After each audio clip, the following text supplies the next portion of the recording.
Halo, halo, apa kabar Anda semua? Semoga selalu dalam keadaan sehat walafiat. Kita ketemu di akhir pekan, ya. Akhir pekan kita ajak tetap seperti biasa akan saya ajak Anda ngobrol dengan Bung Rocky Gerung. Bung Rocky, episode panggung teater di Lampung sudah selesai, ya. Pak Jokowi sudah kembali dan sudah melihat jalan-jalan yang rusak dan kemudian Pak Jokowi menyatakan bahwa oh ini bukan karena viral kemudian ditinjau. Tapi kemudian saya juga banyak baca, bukan hanya dari ini di media sosial dan komentar-komentar dari banyak tokoh, loh yang jalan yang rusak seperti itu kan bukan hanya di Lampung, begitu gitu. Kenapa?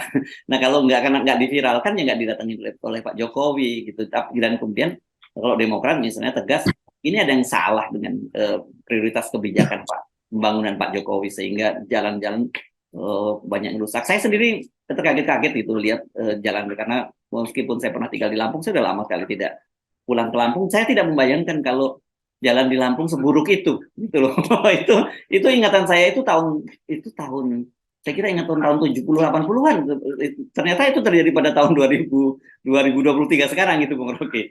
Ya Lampung itu ya setengah jam penerbangan dari Jakarta dan diupayakan untuk jadi new tourism destination di situ kan. Jadi kalau dia diviralkan itu artinya potensi Lampung untuk jadi semacam Bali di Indonesia bagian barat ya hilang kan. Dan orang melihat bahwa Lampung itu potensial betul, pantainya bagus, di situ ada Gunung Rajabasa, ada Gunung Tanggamus. Saya pernah tersesat di Gunung Tanggamus tuh. Ada Gunung Suminong, banyak banyak sekali gunung di banyak, Lampung Barat, banyak gunung. dan gunungnya nggak tinggi-tinggi amat. Jadi wisatawan justru bisa memanfaatkan itu sebagai ekowisata tuh. Nah sekarang orang mulai meragukan kalau misalnya Lampung mau dijadikan sebagai hub dan ternyata infrastrukturnya rendah sekali kualitasnya, ya ngapain memproyeksikan Lampung sebagai pusat wisata baru? Kan orang bosan juga ke Bali kan, Bali melebar ke Lombok itu ke arah atas misalnya, nanti ke Pulau Weh di ujung Sumatera. Jadi Yes. banyak situs bagus di situ. Tetapi citra Lampung udah buruk sebetulnya tuh. Dan buruknya itu diviralkan. Justru karena viral maka Presiden Jokowi tinjau. Jadi bukan karena kewajiban. Jokowi nggak merasa bahwa ada kewajiban kok. Setelah viral baru ada kebutuhan untuk pencitraan. Jadi ini Yeah. sebetulnya hal, hal yang elementer yang mesti kita bahas itu. Ya, ya. Itu tentang komunikasi politik. Iya, iya. Saya agak terheran-heran juga begitu lihat Pak Jokowi kemudian jalan pakai mobil sedan di jalanan yang rusak seperti itu dan kemudian turun berjalan seperti biasa kan Pak Jokowi jalan sendirian para para menterinya jauh di belakang begitu jadi fokus dari kamera itu hanya Pak Jokowi. Terus saya bilang apa yang terjadi pada Pak Jokowi itu? Apa yang dipikirkan oleh Pak Jokowi ketika dia jalan sendirian di tengah itu dan di kiri kanan kan banyak rakyat yang bagaimanapun lihat Pak Jokowi hadir kan tentu mengeluh-elukan Pak Jokowi gitu tiba-tiba di depan mata ada presiden melihat jalan-jalan yang selama ini menyiksa mereka kan begitu. Itu aneh secara sinematografi itu aneh itu.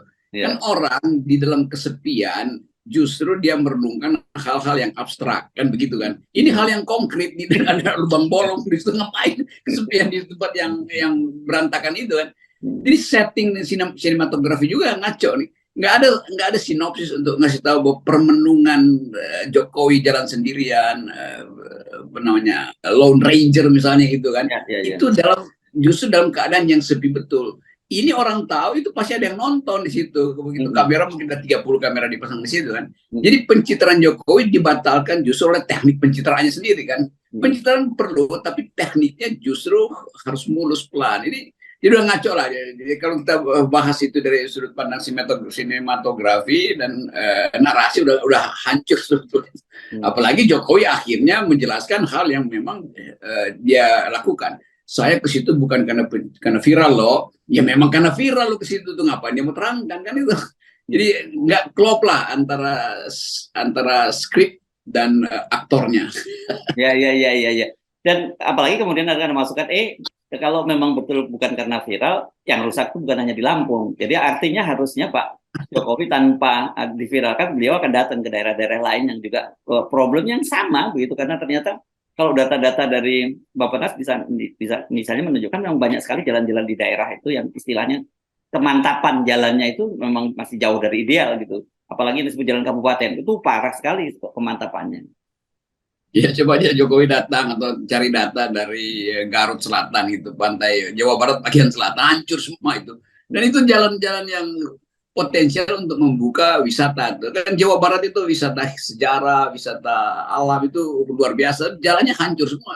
Jadi saya sebagai orang yang tiap seminggu bisa 2-3 kali mondar mandir ke wilayah-wilayah desa terpencil itu tahu bahwa itu hancur semua. Jadi sebetulnya Jokowi mau kasih pesan terakhir bahwa dia nanti akan bertanggung jawab. Kapan? Ya sekarang udah nggak sempat. Jadi apalagi yang mau diminta belas kasihan. Jadi oke, rakyat kasihani saya berupaya tapi jalannya belum bisa diperbaiki. Nggak usah ditambah-tambahin. Saya ke situ bukan untuk pencitraan, tapi untuk memperbaiki. Ngapain? Itu dari awal cuma itu modalnya, pencitraan, pencitraan, pencitraan. Nanti tiba-tiba minggu depan jalannya udah mulus di gunting pita di situ tuh, pitanya nggak bisa putus-putus tuh karena ada jin yang tahu bahwa ini pencitraan, jinnya kuasai pita itu, presiden gagal gunting pita misalnya kan, jadi rumor mistis lagi di situ kan Lampung juga banyak mistis-mistis itu kan. Jadi kita nonton sebetulnya ya orkestrasi yang nggak ada konduktor. Dan sebenarnya orang sudah hafal ini ya, ini terus diulang-ulang terus gitu. Saya banyak yang mengomentari juga. Ini kenapa kita selalu mengkritisi? Ini kan ini baik Pak Jokowi datang dan kemudian jalan diperbaiki. Oh kita setuju dalam soal itu bahwa kemudian harusnya itu tanggung jawab pemerintah, tapi kemudian mereka sendiri dibatalkan. Ternyata mereka dibatalkan oleh Pak Jokowi yang tadi ada sebut. Oh, ini bukan karena diviralkan, karena kewajiban. Nah, kalau kewajiban ya bukan hanya Lampung, kan gitu. Seluruh jalan-jalan yang hancur mestinya ditinjau Pak Jokowi dan langsung perintahkan untuk diperbaiki. Akhirnya orang akan tuntut siapa sebetulnya yang bertanggung jawab untuk memberitakan jalan yang tidak cocok tuh. Kalau kita bergaul dengan pengusaha-pengusaha daerah, ya mungkin si kontraktornya nggak bisa lanjutkan karena udah 6 bulan term pertama belum dibayar kan. Jadi nanti gubernur juga bilang ini atau bupatinya ini karena kontraktornya melahirkan gitu. Ya dia belum dibayar, banyak betul kasus kontrak-kontrak infrastruktur itu yang tidak dibayar. Itu soalnya kan. Jadi jangan salahkan proses perencanaan kalau memang di daerah juga kong kali kong di antara pejabat itu membatalkan pengurusan jalan. Mungkin Pak Jokowi udah tahu bahwa ya ini akan selesai termin pertama. Tapi nanti pejabat di daerah nunda itu supaya uangnya disimpan dulu di SBI segala macam. Kan teknik begitu tuh. Jadi bukan dengan melihat kasusnya Jokowi bereaksi, mestinya seluruh perencanaan dievaluasi ulang tentang kejujuran pejabat, kan itu dasarnya tuh. Jadi bukan dengan bikin citra bahwa dia udah kunjungi, tetap aja setelah dikunjungi dia bolong lagi kan, atau makin banyak jalan berlubang yang diviralkan dan Jokowi pusing yang mana mau dikunjungi duluan tuh. Sementara mobil kepresidenan cuma satu. Ya, orang melihat sekarang ini sementara ini yang dipermalukan oleh pemerintah daerah gitu katanya. Ini pemerintah daerah Lampung ini dipermalukan karena kata Pak Jokowi kalau tidak sanggup ya diambil alih oleh pemerintah pusat. Nah ini kan kemudian jadi pertanyaan kok ada istilah tidak sanggup gitu kan. Kita tahu ada tata kelola anggaran di pemerintah daerah, ada pembagian dana alokasi umum, ada dana bagi hasil daerah dan sebagainya dari pemerintah pusat, dan semuanya sudah diatur. Ini kan menunjukkan betapa kacaunya manajemen anggaran di tingkat daerah dan juga tingkat pusat gitu. Kalau kita lihat misalnya, mestinya DPRD yang bereaksi pertama kan sebagai pengontrol tuh. Lalu mungkin ada susulan proposal lain dari DPRD. Tapi kita tahu undang-undang pemerintahan daerah itu udah berubah. DPRD itu dianggap bagian dari eksekutif kan. Jadi lumpuh juga DPRD kan, tergantung pada like and dislike dari sang bupati untuk negosiasi dengan anggota DPRD. Lain kalau DPRD itu betul-betul pengawas pemerintah daerah. Sekarang bukan lagi pengawas statusnya, bagian dari undang-undang apa namanya, undang pemerintah daerah berapa 3-4 tahun lalu kan diubah tuh.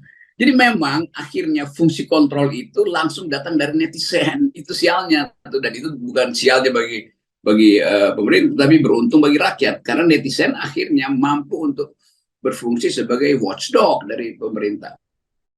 Mau bilang bahwa itu kalau nggak mampu pemerintah daerah, ya itu juga bagian dari undang-undang yang berubah. Kalau DPR masih bisa jadi watchdog, ya mungkin DPR akan atasi itu. Kok terlambat ya, kok lambat perencanaannya, kok eksekusinya parsial kan. Nah DPRD nggak bisa ngomong kok. Jadi itu intinya. Jadi Jokowi juga mesti ngerti desain regulasi membatalkan fungsi kontrol sehingga diviralkan oleh netizen itulah. Kemarin Pak Jokowi janji bahwa ketika ngobrol dengan rakyat, saya dengar, oh, ini selesaikan dalam 6 bulan. Oke, mari kita lihat seperti apa dalam 6 bulan. Karena kemarin kan Pak Jokowi masih kalah dibanding kalau 6 bulan, karena Gubernur Lampung itu bisa menyelesaikan dalam 1 malam, gitu. Walaupun besoknya rusak lagi sudah. Ya, bagaimana mungkin dalam 1 malam itu selesai? Kan kita tahu bikin jalan itu bolong kecil aja kan, semen, kerikil dan pasir di bawah itu ada bolong kecil, dia langsung gerogoti itu. Jadi nggak mungkin itu diselesaikan 1 malam, walaupun dengan bantuan Bandung Bondowoso atau macam. Jin pun nggak sanggup untuk menjamin bahwa itu langsung jadi jalan itu. Kan itu soalnya kan. Jadi kimia jalan kan butuh waktu untuk dia saling kohesif gitu. Tapi udahlah, itu semua kan ya saing-saingan headline aja kan. Gubernur bilang begini, presiden bilang begini, kan itu persaingan headline. Sementara mama nunggu yang real apa. Ini bukan soal 1, 2, 3 malam, ini udah bertahun-tahun nggak dikerjain. Oke. Jadi mari kita tentu warga Lampung ini sekarang sedang berharap banyak dari Pak Jokowi gitu, dan apakah kemudian Pak Jokowi itu bisa memenuhi harapan masyarakat Lampung. Tapi saya kira mungkin bagi Pak Jokowi nggak penting lah ya, apakah itu nanti terwujud atau tidak. Yang penting sih itu jadi headline lah begitu ya. Dan masa jabatan Pak Jokowi kan juga sudah tinggal beberapa waktu lagi. Jadi kata dia, ini PR dari presiden berikutnya. Ya memang itu tugasnya, memang hanya supaya Pak Jokowi ditemui oleh rakyat dan menemui rakyat, kan cuma itu kan. Kan selama ini Jokowi ditemui koalisi kan, bergaul dengan koalisi. Nah sekarang ada kesempatan buat menemui rakyat. Walaupun rakyat tahu, ya begitu dia ketemu koalisi, dia lupa lagi janji dia di Lampung. Oke, baik Bung Rocky. Pak Jokowi jangan lupa ditunggu di daerah-daerah lain, bukan hanya di Lampung, karena kemarin ada teman dari Kendari juga bilang, Pak, tolong Pak Jokowi datang ke Sulawesi Tenggara gitu. Ada juga kawan dari tempat-tempat lain di bergaya, datang ke tempat kami, nggak usah jauh-jauh. Di Jawa pun juga masih banyak, di Jawa Tengah banyak sekali katanya masih jalan-jalan juga yang rusak, tapi memang tentu tidak separah yang ada di Lampung begitu Pak Jokowi. Jadi waktunya sekarang saya kira, karena Pak Jokowi kan janji nggak mau cawe-cawe dalam urusan capres, fokus untuk memperbaiki infrastruktur di daerah gitu ya Bung Rocky ya. Ya, buat Pak Jokowi, semoga cepat sadar sebelum berlubang di dalam kebijakan publik lainnya. Oke, thank you Bung Rocky. Sampai tetap 0% ya. Pak, 0%. Yes.